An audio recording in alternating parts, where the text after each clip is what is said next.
dalo tudi uraden poziv za razrešitev ministra Križaniča. Ga mora premier Pahor upoštevati? Jaz imam občutek, da v tem trenutku že poteka rekonstrukcije vlade, pa predsednik vlade za to še sploh ne ve. Tako da jaz imam občutek, da je ta vlada postala nevarna že sama sebi, kaj šele komu drugemu. To je moj komentar na to vse, kar se dogaja. Skratka, zadeva je absurdna. Se vam zdi, da, prav načelno vas sprašujem, če Računsko sodišče tak poziv da, glede na to, da gospod Šoltes seveda ni mandatar, ga mora Pahor upoštevati ali ne, načelno ne? To je seveda vedno odločitev predsednika vlade, prejšnji predsednik vlade pač tega ni upošteval, zdajšnji predsednik vlade je to enkrat upošteval, najbrž bo v tem trenutku težko ravnal različno v obeh primerih, tako da jaz pričakujem, da bo tokrat seveda storil enako, kot je storil prej, razen če seveda ni kakšnih drugih zadev. Je pa zagotovo to ena taka neugodna pozicija za katerega koli predsednika vlade, ne samo zdaj za tega, tudi za prejšnjega je bilo enako, kot ko mu nekdo drug praktično zamenjuje ministre. Že v primeru Karla Erjavca so bile polemike, da bi se spremenil ta zakon, zakaj ni prišlo do tega eno leto časa?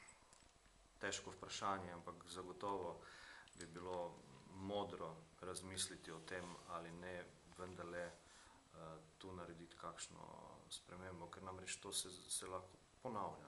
Zdaj, jutri bo se lahko predlagalo koga drugega, tretjega, četrtega, jaz ne vem, ali je to najbolje za stabilnost vlade, za funkcioniranje vlade, ne nazadnje. Mi danes, včeraj sem dejal, mi potrebujemo danes vladno ekipo, ki bo se znala soočiti z problemom. Zdaj se bomo spet, oziroma se bodo vedno znova tudi tokrat pogovarjali in ukvarjali spet sami sabo, kako bodo rešili finančno ministrstvo, kdo bo, kje bo in tako naprej. Skratka, zadeve, ki jih danes ne potrebujemo, mi potrebujemo rešitve. Ampak, če bi ta predlog prišel v parlament, če bo gospod Pahor to spoštoval in poslal v parlament, tako kot v primeru Erjavca, bo vaša stranka glasovala proti ministru Križaniču? Mi bomo spoštovali mnenje predsednika vlade. Glejte, to je njegova zadeva, on predlaga ministre, on jih ne nazadnje tudi razrešuje in absolutno. Ampak če, glede na očitke, se bi zavzeli, da sprejme minister Križanič odgovornost? Težko bi zdaj ocenjeval, ali so ti očitki take teže, da mora sprejeti odgovornost. To je pač njegova lastna presoja. Gre namreč za zadevo, ki je iz enega drugega časa. Dejstvo je, da se je nekaj, kar se tiče naložb v tem mandatu že zgodilo. Mi se sicer v Slovenski ljudski stranki nismo strinjali z ustanovitvijo te agencije, ki je nastala, ampak vendarle se je nekaj na tem področju storilo. Tako da težko je zdaj oceniti o teži ali odstop oziroma zamenjava ministra adekvatna rešitev.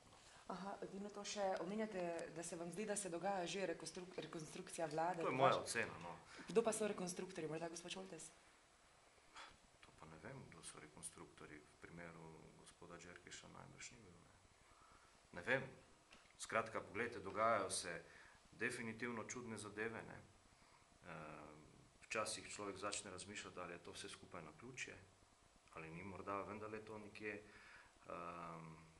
v ozadju zrežirano, da temu tako rečemo.